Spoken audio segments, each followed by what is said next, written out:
Install the dust plug into the tablet's port 3 interface.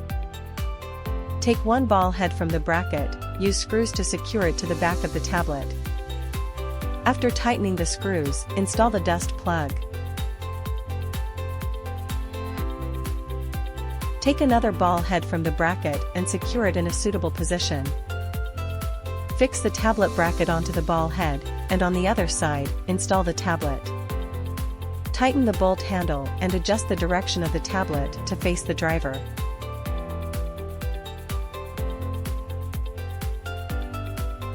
Use 3M adhesive to install the controller.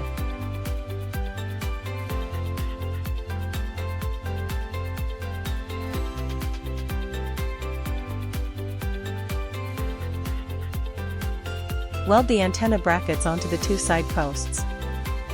The connection ports of the 2 GNSS antennas should face the same direction when installed. Secure the GNSS antennas onto the antenna brackets.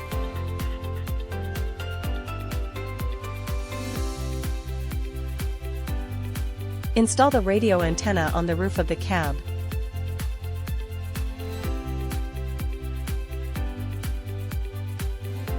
Use 3M adhesive to install the camera. Install the camera at the rear top of the tractor.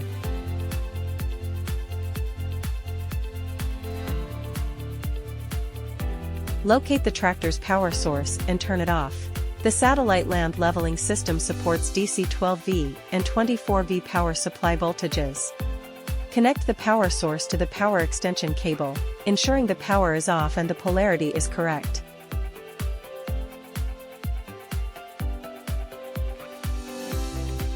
Connect the power extension cable to the main communication cable. Connect the main communication cable to the CAN splitter. Connect the controller to the controller wiring harness. Connect the CAN splitter to both the handheld control panel and the controller. Connect the controller to the 2 solenoid valve cables. The left solenoid valve corresponds to the up/down control line, and the right solenoid valve corresponds to the forward/backward control line. Connect the 2 solenoid valves to the 2 solenoid valve cables. Connect the main communication cable to the tablet's port 2 interface. Connect the camera to the tablet's port 1 interface using the camera cable.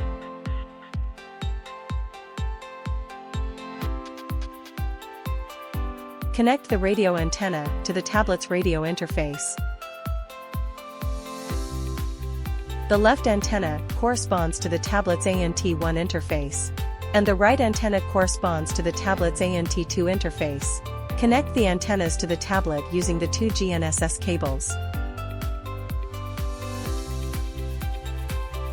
After wiring is completed, use cable ties to secure the wiring harness to prevent safety hazards.